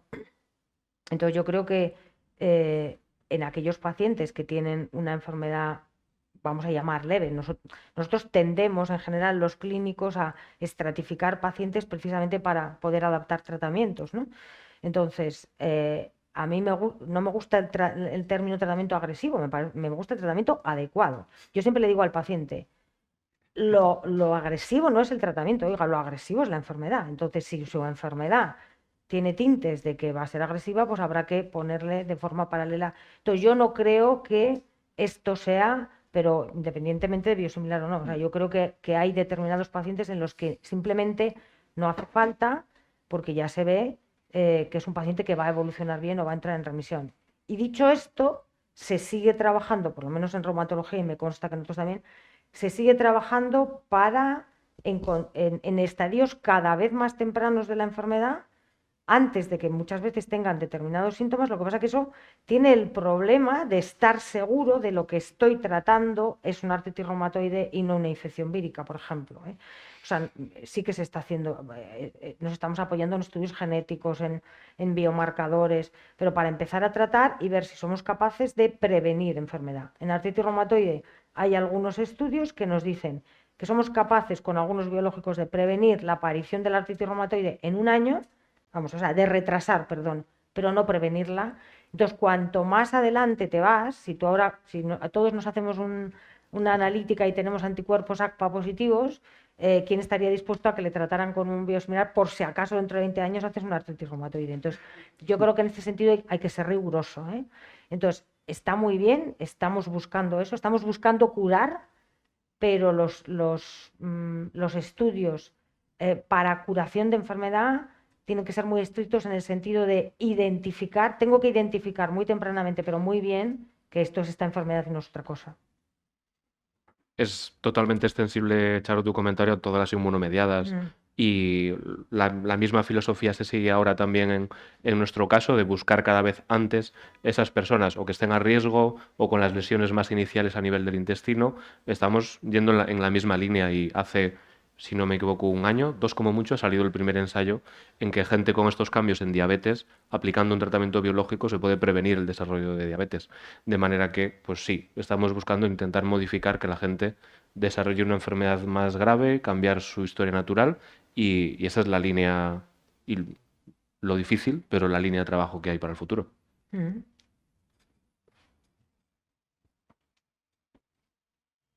han hecho reflexionar y quería haceros una pregunta. En este momento estamos hablando, en este debate de early treatment, es decir, tratamiento precoz, adelantar líneas de tratamiento, que es lo que dicen en otros, es decir, fármacos biológicos que teníamos que para segunda línea ya ponerlos en primera línea, o si estaban en tercera ponerlos en segunda y tal. Pero estamos hablando también de que muchas veces estas estrategias beneficiosas en esos pacientes concretos no están recogidas ni en las guías de práctica clínica, ni en las fichas técnicas. Y esto provoca algo que en el debate surgió, que es, yo tengo la suerte de que en mi hospital me dejan tratar a los pacientes con estas características en ese momento. Claro, con lo cual parecía que era algo más de voluntad y de buena relación personal entre servicios con servicios de farmacia hospitalaria. Y a este respecto me gustaría saber, como a veces, efectivamente, desde los servicios de farmacia hospitalaria, nuestras guías son las guías de práctica clínica, las fichas técnicas, ¿cómo podrían los servicios de farmacia posicionarse para favorecer este tratamiento temprano en estos pacientes concretos en los que parece que sí que existe evidencia de mejoría, para que fuera más accesible para los clínicos, para que no fuera una cuestión de que qué suerte que aquí me llevo bien? ¿Habría alguna forma que desde la sociedad científica se favoreciera esto? Hombre, yo creo que lo que sí que tenemos que tener en cuenta, y se ha comentado un poco, todo tratamiento tiene que estar sustentado en evidencia científica, evidentemente, ¿no? Y desde los hospitales, si yo hablo ya de caso particular, que es el que yo trabajo en mi hospital, aunque no me dedico al área de reuma o derma, pero sí más a la oncología, nosotros evaluamos lo que nos plantean los clínicos en las diferentes comisiones que tenemos y estudiamos primero la evidencia. Si hay una evidencia que sustente el que vayamos a incorporar una estrategia nueva, un medicamento nuevo, sobre todo en eficacia y seguridad, que es lo principal. Luego, evidentemente, vamos a tener en cuenta cuál es el impacto económico que pueden tener. Ciñéndonos a esto, es verdad, aquí estamos viendo que empieza a haber evidencia en un nicho de pacientes y en otros no. Aquí lo importante es que, y creo que la opción es que en algún grupo de trabajo dentro del hospital, sea de la comisión o no, se elaboren esos protocolos. Porque aunque no esté en ficha técnica, hay procesos legales de off-label, de utilizar medicamentos fuera de indicación, si están sustento en biografía y están aprobados por el hospital, no tanto por farmacia, que muchas veces es como que parece que farmacia autoriza, no, sino el hospital, y una vez eso, crear ese protocolo interno y que esté aprobado y se puede utilizar sin problema. Pues también creo que, y lo he recalcado antes, lo importante de la información transversal, ¿no? de que haya información por parte de todo el equipo asistencial y veamos, oye, donde hay pues, esa ventana de mejora, esa ventana de oportunidad que se puede beneficiar el paciente, sin duda.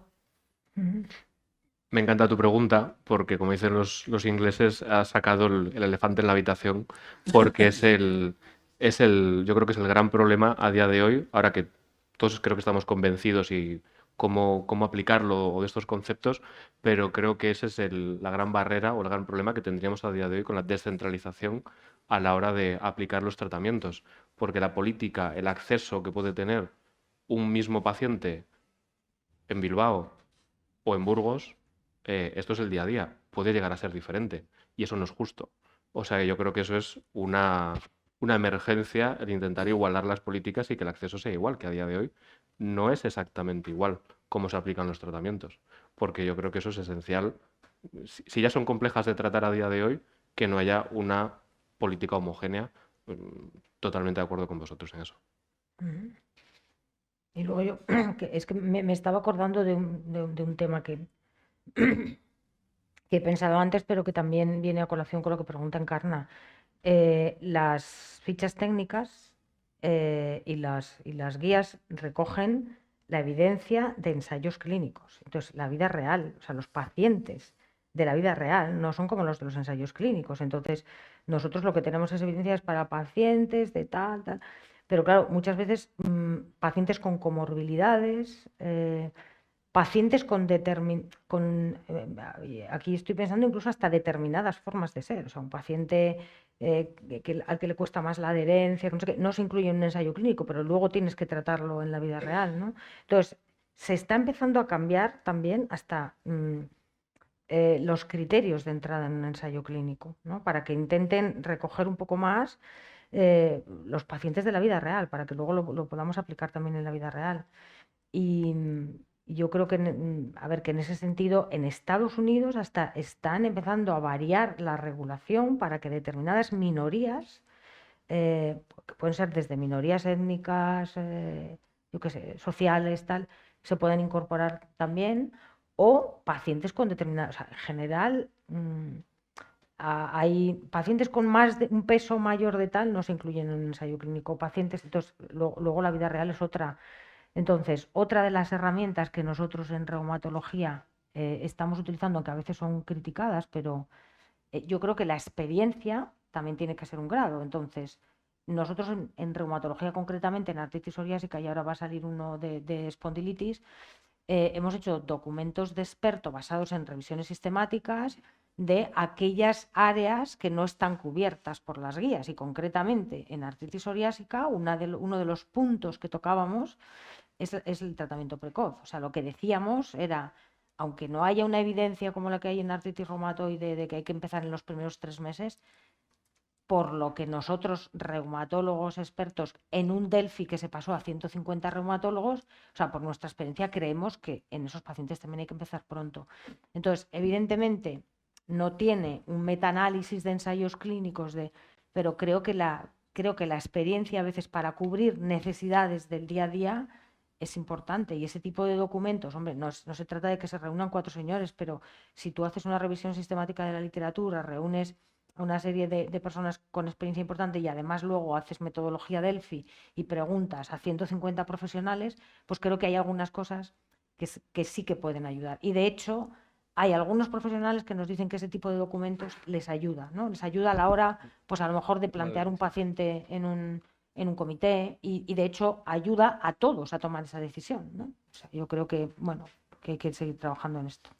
Y si me permites, porque has comentado también una cosa importante, ¿no? Que a veces los ensayos clínicos pues, no están englobados todos los pacientes, ¿no? Quizá aquí lo realmente importante también sería que se recoge en el documento y a ver de qué forma podría ser de una forma más automática, ¿no? Es esa recogida de datos de vida real de pacientes, que si pudiésemos tener una base de datos de forma más automática, donde en la historia clínica pudiese captar esos datos, podríamos tener ciertas respuestas a ese grupo de pacientes que no se ven reflejados a veces en los ensayos clínicos, ¿no? Y también sería muy, muy adecuado disponer de ella. Desde luego. Muy bien, pues muchísimas gracias. No solamente habéis hecho una revisión magnífica, sino que salimos con bastantes ideas y deberes para seguir empujando este tema en el futuro. Así que os lo agradecemos muchísimo. Gracias por la sesión de hoy, por el trabajo previo y muchas gracias también a todos los asistentes. ¿Vale? Vale. Simplemente unas palabras ya para cerrar el evento. Muchas gracias a los ponentes de la mesa. Yo creo que nos habéis dado ejemplos concretos de los espectaculares logros que se pueden lograr a veces con tratamientos biológicos en determinados pacientes. Yo creo que nos hemos quedado bastante sorprendidos. De nuevo agradecer a los asistentes, a los medios de comunicación, como no, a los asociados de Biosim que hace posible que nos podamos reunir en estas jornadas y sobre todo al magnífico equipo. Yo, claro, tengo que decir que es mi equipo, pero es que es magnífico, de verdad, que ha preparado, yo creo que esta reunión, tanto Ana, María Eugenia, Isabel, que se me ha ido por aquí, Will, que somos pocos, pero también eficientes como los biosimilares. Muchas gracias a todos.